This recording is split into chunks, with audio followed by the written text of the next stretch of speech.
saludo juntos escuchando el Evangelio de este domingo, en Marcos capítulo 10. Jesús se puso en camino, un hombre corrió hacia él y arrodillándose le preguntó: Maestro bueno, ¿qué debo hacer para heredar la vida eterna? Jesús le dijo: ¿por qué me llamas bueno? Solo Dios es bueno.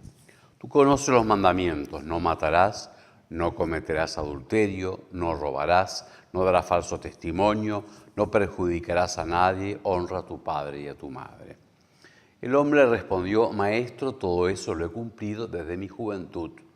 Jesús lo miró con amor y le dijo: solo te falta una cosa, ve, vende lo que tienes y dalo a los pobres, así tendrás un tesoro en el cielo. Después ven y sígueme. Al oír estas palabras, él se entristeció y se fue apenado porque poseía muchos bienes. Entonces Jesús, mirando alrededor, dijo a sus discípulos: qué difícil será para los ricos entrar en el reino de Dios. Los discípulos se sorprendieron por estas palabras, pero Jesús continuó diciendo: hijos míos, qué difícil es entrar en el reino de Dios. Es más fácil que un camello pase por el ojo de una aguja que un rico entre en el reino de Dios. Los discípulos se asombraron aún más y se preguntaban unos a otros: entonces, ¿quién podrá salvarse? Jesús, fijando en ellos su mirada, les dijo: para los hombres es imposible, pero no para Dios, porque para Él todo es posible. Pedro le dijo: tú sabes que nosotros le hemos dejado todo y te hemos seguido. Jesús respondió: amén les digo, que el que haya dejado casa, hermanos y hermanas, madre y padre, hijos o campos por mí y por el Evangelio, desde ahora en este mundo recibirá el 100 por 1 en casas, hermanos y hermanas, madres, hijos y campos, en medio de las persecuciones, y en el mundo futuro recibirá la vida eterna. Es un evangelio muy rico, relativamente largo. En primer lugar, en este camino de Jesús hacia Jerusalén, está acentuando que creer en Jesús es un llamado, y un llamado a seguirlo. No es solo una serie de ideas a cumplir, un llamado a seguirlo. En primer lugar, en ese seguimiento están los mandamientos, que repito, no son reglas externas. Se sigue a Jesús según esos mandatos frente a Dios y frente al prójimo. Son los 10. A veces hay que repasarlos porque es el comienzo del encauce del seguimiento a Jesús. Pero luego hay un llamado individual a una mayor cercanía, ese despojamiento de las riquezas y de los parientes y de todo para seguir a Jesús. Es propio, pues, del Evangelio este llamado singular que ilumina a todos, unos llamados consejos evangélicos de pobreza, castidad y obediencia, de despojamiento. Y que tiene a su vez, como lo señalaba bien después Jesús en la respuesta de Pedro, ese seguimiento tiene la recompensa de ya tener una comunión especial con Jesús, además de la vida eterna, pero unido siempre a la cruz, con persecuciones. En el medio está esa frase tan fuerte, que la riqueza impide totalmente si Dios no nos abre el corazón a la pobreza. Va un poco contra la idea común que tenemos del mundo y aún de la felicidad en la religión. Y más radicalmente la pobreza es que nadie puede salvarse por sí mismo. Nadie puede ser el perfecto seguidor de Jesús por sí mismo.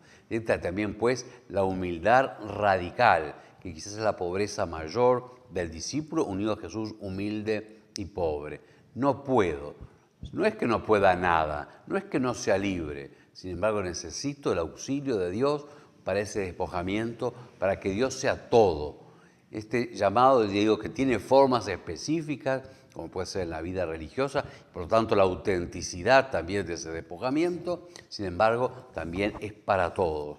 Pidámosle al Señor que escuchemos su llamado, que veamos su radicalidad y que no antepongamos nada al amor de Cristo, porque Él no antepuso nada a su amor por nosotros. Y así seamos discípulos en su seguimiento. Y oremos de un modo por las vocaciones de especial seguimiento a Cristo, que el Señor no solamente llame, les dé la capacidad de vivir en fidelidad al Evangelio, entregándolo todo por Él.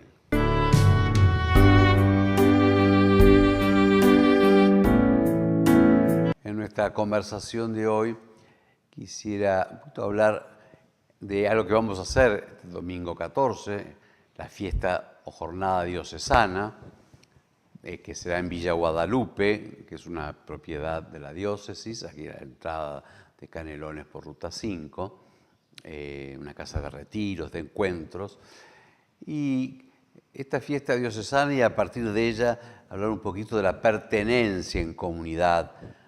Jesús nos invitó a ser una familia, un pueblo, y como tal la iglesia, que significa asamblea reunida, que sobre todo se realiza, por cierto, en la asamblea reunida el domingo, el día del Señor en la misa, pero es un pueblo, y se realiza, se concreta toda la iglesia única, universal, extendida por toda la tierra, se realiza toda ella en la diócesis. Esto es una realidad de fe. En la diócesis es la iglesia presente aquí y ahora, bajo el cuidado, la cabeza del obispo, como sucesor de los apóstoles y como principio visible de la unidad en la iglesia local. O sea, no es una sucursal de la iglesia, no es un club de que uno nos juntamos. Todo el misterio de la Iglesia una, santa, católica y apostólica se realiza en la diócesis. Y de aquí un llamado, una reflexión, a tener conciencia de pertenecer a la diócesis y a la comunión con el obispo, a través de los presbíteros que presiden las comunidades en nombre de Jesucristo y del obispo, y la pertenencia de unos a otros. Nuestra diócesis, nuestra iglesia de Canelones, que está un modo representada en la iglesia catedral, es una comunidad compleja, en parte por la misma geografía nuestra, de pueblos, ciudades distantes, más o menos dispersas, dependiendo aún en su movimiento mucho de la ciudad capital, pero es una iglesia local.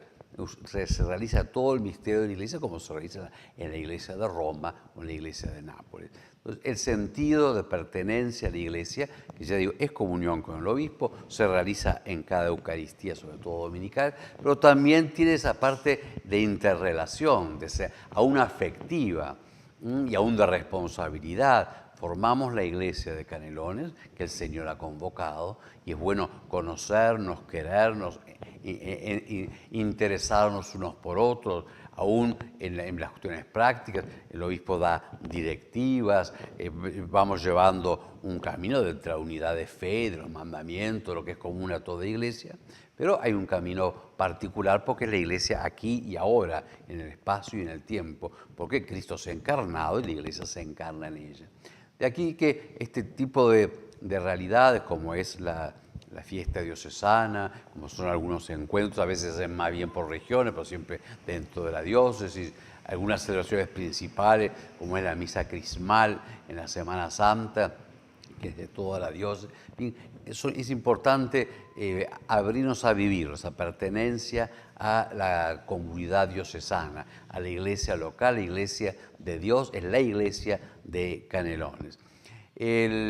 También tienen, como decía, el cuidado de unos con otros. No funciona todo suelto. La iglesia forma sus catequistas, la iglesia de Canelones tiene su modo de anunciar el Evangelio, está el catecismo del obispo, el compendio Jesucristo, Camino, Verdad y Vida, está cómo vamos realizando